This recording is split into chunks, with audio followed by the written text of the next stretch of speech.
자, 안녕하세요. 반갑습니다. 오늘은 2021년 12월 28일 화요일이 되겠고요. 오늘의 마감 시황 함께 살펴볼게요. 크게 세 가지 정도로 압축해서 살펴볼 거고요.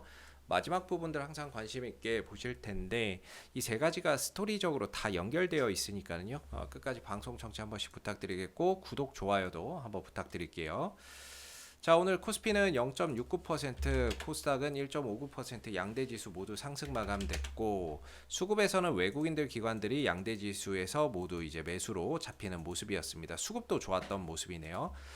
다만 이제 이 부분에서 특징적인 게 금융투자의 수급인데 금융투자는 이제 배당을 목적으로 연말에 항상 이렇게 강하게 들어오는 모습들을 보여요.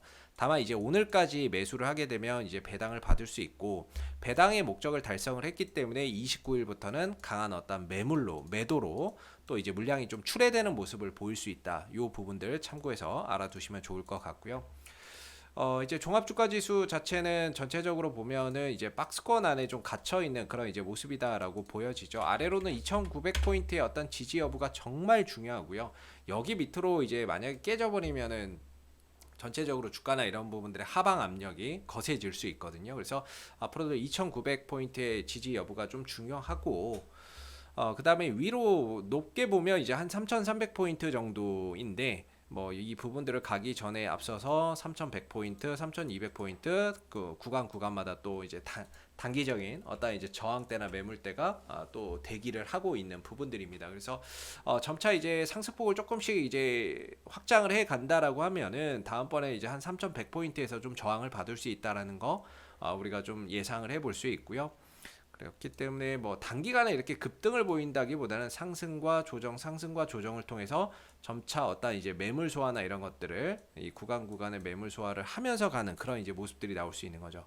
지금 역헤드 앤 숄더 패턴이기 때문에 지금 자리에서는 그래도 내년 연초나 이런 흐름들에서는 그래도 주가나 이런 부분들이 상승 흐름들을 좀 가져가는 그런 이제 모습들이 좀 나올 수 있다라고 보고 특히나 이제 지수를 끌고 가는 데 있어서는 주도주가 좀 절대적인데 외국인들이 사는 업종에 우리가 좀 주목해 볼 필요가 있다라고 봅니다. 그래서 이전 영상에서도 말씀을 드렸지만은 외국인들은 지금 이제 반도체 쪽을 굉장히 열심히 사들이고 있거든요. 그래서 우리도 반도체 쪽에 소재 부품 장비 쪽에 관련주들을 주목해 볼 필요가 있다. 이렇게 생각이 들고 지수가 3,100포인트 가는 데 있어서 저는 이제 반도체 업종이 주도주로서 지수를 끌고 가는 역할을 할 것이다. 거기에 선봉장은 당연히 삼성전자가 될 것이다. 이렇게 좀 보고 있는 부분들이 될 것 같아요. 그래서 앞으로 우리는 이제 반도체 쪽에 어떤 이제 관심을 둬야 되는데 지금 이제 오늘 같은 경우에 이제 외국인들과 기관들의 이제 매매 동향을 봐도 삼성전자를 제일 또 많이 샀어요. 기관도 삼성전자를 많이 샀고 물론 기관의 삼성전자 매수는 금융투자의 매수이기 때문에 약간 좀 걸러서 봐야 되는 부분들이 있기는 한데요. 중요한 건 이제 삼성전자를 꾸준히 외국인들이 좀 사들이고 있다는 부분에 있어서는 이제 변함이 없는 거죠. 지금 이제 하루 이틀 사들인 것도 아니고 11월 달부터 꾸준히 사들이고 있거든요. 그렇기 때문에 차기 어떠한 주도주는 반도체 쪽에서 나타날 가능성이 높다. 우리가 이렇게 예상을 해볼 수 있고 반도체를 관심 있게 봐야 되는 어떤 이제 하나의 이유가 있는 거겠죠. 그리고 오늘 이제 뭐 기관 같은 경우에도 이제 SK 하이닉스나 삼성전자를 좀 많이 샀고요. 뭐 셀트리온이나 하이브, 네이버, 현대차 이런 쪽을 좀 많이 사는 모습이었습니다. 근데 다른 쪽은 사실 주도주의 역할을 하기에는 저는 좀 어렵다라고 봐요. 철강이나 이런 것들을 봐도 그렇고 카카오나 이런 것들을 봐도 전체적으로 지금 이제 방향성이 하방이거든요. 그래서 주도주로 올라서기에는 아직은 좀 시간이 필요하다. 이렇게 보는 입장이고 포스코나 이런 쪽도 마찬가지예요. 이런 쪽도 지금 흐름들이 추세가 하방이기 때문에 주도주로 올라서기는 어렵다. 이렇게 보고 있고 삼성 SDI 이런 것들을 뭐 이제 2차 전지, 전기차 배터리 이런 쪽인데 이쪽도 지금 흐름들이 꺾여 있기 때문에 주도주로 올라서기는 좀 어렵습니다. 뭐 LG화학도 마찬가지고요. 흐름들이 다 꺾여 있죠. 기술적 반등은 가능하겠지만 주도주로서의 어떤 역할을 하기에는 아직은 좀 어렵다. 시간이 많이 필요하다. 이렇게 좀 보여지는 부분이라서 지금 제일 멀쩡한 업종은 반도체밖에 없습니다. 삼성전자나 이런 쪽인데 지난 1년 동안 하락을 보이다가 이게 이제 지금 추세가 상승으로 전환되면서 올라타기 시작을 했기 때문에 다른 어떤 업종보다도 상승폭을 좀 더 확장해 갈 수 있는 역량이 크다 이렇게 보고 있거든요. 그래서 우리도 반도체, 소재, 부품, 장비 이쪽을 좀 주목해야 된다. 이렇게 좀 말씀을 드려볼 수 있을 것 같아요. 이쪽에서 앞으로 차기 주도주가 나올 가능성이 높다. 이렇게 좀 보여지는 부분입니다. 그래서 반도체 쪽에서 우리가 좀 관심을 가져야 되는 어떤 이제 종목군들 앞서서도 제가 설명을 많이 좀 드렸습니다만은 이제 SFA 반도체 뭐 이런 종목들 꼭 봐야 되겠죠. 왜 그러냐면은 이 반도체 종목들 또 뭐 이런 소재 부품 장비 관련주들 보면요. 대부분 다 이 하락 추세에서 벗어났어요. 이런 이제 하락 추세에서 벗어났기 때문에 좀 더 주가가 상승 탄력을 보일 수 있는 쉽게 또 상승을 보일 수 있는 그런 이제 영역에 들어가 있거든요. 그래서 이런 종목들이 좀 조정을 보여준다면 우리가 항상 관심 있게 좀 봐야 되는 그런 이제 종목군이 될 것 같고, 그다음에 원익 IPS 항상 뭐 말씀드리죠. 네, 원익 IPS 같은 경우도 역시나 이 종목도 하락 추세에서 벗어났어요. 그래 이제 벗어나는 그런 이제 모습이기 때문에 이 하락 추세에서 벗어나서 주가가 좀 더 쉽게 탄력을 보일 수 있는 그런 이제 부분들로 접어들고 있는 거죠. 물론 이 전고점의 어떤 매물이나 이런 부분들을 올라갈 때마다 소화해야 된다는 건 부담인데 하락 추세에서 벗어났기 때문에 좀 더 어떤 다른 종목군들보다는 훨씬 더 좀 쉽게 탄력을 보일 수 있는 여지는 있다 이렇게 보여지고요. 솔브레인 같은 경우도 이전에 말씀드렸는데 오늘 좀 상승을 보였죠. 여기도 뭐 하락 추세나 이런 부분들에서 이제 벗어나면서 주가가 좀 쉽게 올라오는 부분인데 이미 좀 올라왔을 때는 안 사는 게 좋고요. 나중에 또 쉬어갈 때 좀 보시는 게 좋을 것 같습니다. 그래서 항상 이런 뭐 테스나 반도체 장비 소재 부품 관련주들 대부분 보게 되면 이 하락 추세에서 좀 벗어나면서 주가나 이런 부분들이 이제 하락에서 벗어나서 좀 상승으로 전환되고 있는 모습이기 때문에 계속해서 좀 지켜봐야 되고요.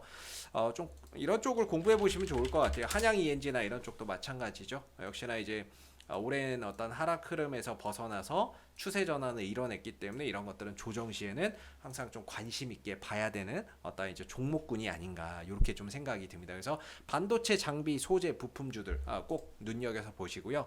오늘 2차 전지 관련주들이 상당히 강했어요. 2차 전지 관련주들 미국에서 리비안이나 테슬라 주가가 크게 좀 상승을 하는 모습이었는데 그런 부분들 때문에 오늘 2차 전지 소재 부품 쪽이 좀 강했거든요. 근데 오늘 이제 LNF나 이런 것들이 좀 강했고요.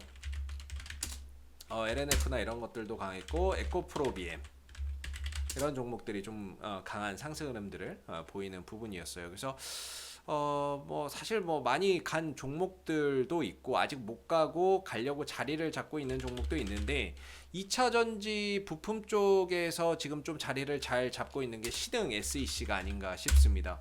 이쪽 같은 경우에도 지금 낙폭 과대 쌍바닥 21선 지지를 받고 있는 부분이죠. 최근에 급등 나온 어떤 패턴과도 일맥상통하고 2차 전지 부품 관련주로서 상대적으로 다른 종목들에 비해서는 아직 많이 못 올라왔기 때문에 이런 종목들도 항상 좀 눈여겨 보실 필요가 있다. 2차 전지 부품 쪽에서는 이런 종목들 꼭 눈여겨 보실 필요가 있고 아무도 잘 안 봐요. 이제 많이 떨어져 있으니까. 근데 오히려 이런 것들을 좀 봐야 돼요. 그래야 이제 나중에 주가가 올라갔을 때 시세 차익이나 이런 부분들을 또 쉽게 낼 수 있고 이 종목 또한 역시나 이제 하락 추세에서는 벗어났거든요. 이렇게 하락 추세에서는 벗어났기 때문에 주가가 좀 더 쉽게 갈 수 있는 어떤 영역 이렇게 들어가 있다라고 봐야 되겠죠. 그래서 지금 이런 하락 추세에서 벗어난 종목들 눈여겨 보실 필요가 있다 이렇게 생각이 들고 2차 전지 부품 쪽에서는 신흥 SEC나 이런 것들을 한번 공부해 보실 필요가 있을 것 같습니다. 최근에 개별주들이 상승이 나오잖아요. 개별주들이 뭐 뜬금없이 갑자기 오늘 상승 나오는 그런 이제 모습들이 요새 반복적으로 나오는데 오늘 뭐 영화금속 이런 종목들이 올라왔어요. 왜 올라오는지도 모를 정도로 올라왔는데 최근에 올라오는 어떤 개별주들의 특징이 이 쌍바닥 종목, 쌍바닥을 그리고 올라오는 그런 이제 모습들이 나오거든요. 그래서 어제 어떤 영상에서도 말씀드렸지만 낙폭과대, 쌍바닥 21선 위로 올라가서 지지받는 종목 이 종목들을 좀 보자 이렇게 말씀드리고 있는데 개별 종목은 어떤 종목을 봐야 된다 이거보다는 패턴적으로 좀 접근을 하자. 쌍바닥 21선 지지하는 종목들 이렇게 해서 쌍낙지라고 표현을 제가 좀 했는데 쌍바닥, 쌍바닥 그려주는 종목들, 낙폭 과대, 고점 대비 30% 이상 빠진 종목들, 그다음에 지 21선 위에서 지지받는 종목들, 요런 종목들을 좀 보자 이렇게 말씀을 드리고 있거든요. 그래서 최근에 어떤 개별주들은 어떤 이제 뭐 테마나 이슈를 쫓아가는 것보다는 낙폭과대 쌍바닥 21선 지지 패턴에서 상승이나 이런 것들이 나올 수 있는 종목을 좀 기다려보자 이렇게 말씀을 드리고 있는데, 그런 부분에 있어서도 신흥 SEC가 뭐 낙폭 과대죠, 쌍바닥이죠, 21선 지지를 받고 있기 때문에 주가가 올라갈 수 있는 어떤 역량을 충분히 갖추고 있다. 그리고 개별주들 찾아보면요, 굉장히 이런 패턴 많아요. 이런 낙폭 과대 쌍바닥 21선 지지받는 종목들, 이런 것들이 뜬금없이 올라오는 요새 장세이기 때문에 이런 어떤 패턴을 찾아가는 어떤 이제 매매를 우리가 좀 해야 되지 않나. 개별주 단위에서는 뭐 MH 에탄올이나 뭐 개별주들 보면 진짜 이런 것들 많더라고요. 낙폭과대 뭐 쌍바닥 21선 지지받아주는 종목들, 이런 것들이 갑자기 뜬금없이 올라오는 경우가 많기 때문에 이런 어떤 패턴적인 부분들을 우리가 좀 봐야 되는 시점이다. 개별주는 어떤 이슈 어떤 테마를 봐라 이게 아니라 낙폭과대 쌍바닥 21선 지지를 해주는 이런 패턴적인 부분들로 좀 접근을 해서 보시는 게 조금 더 수익을 낼 수 있는 또는 이런 이제 어떤 하나의 포인트가 아닌가 이렇게 생각이 들어요. 그래서 이런 패턴적으로 개별주는 좀 접근해 보시는 게 좋고요. 앞서서 말씀드린 반도체 업종 소재 종목들 꼭 지켜보시고, 2차 전지 어떤 부품 쪽에서는 신흥 SEC나 이런 것들을 한번 유심히 좀 보실 필요가 있지 않나 이렇게 생각이 듭니다. 자, 이상 오늘의 마감 시황 살펴봤고요. 도움이 되셨다면 이제 구독과 좋아요도 한번 부탁드리도록 하겠습니다. 감사합니다.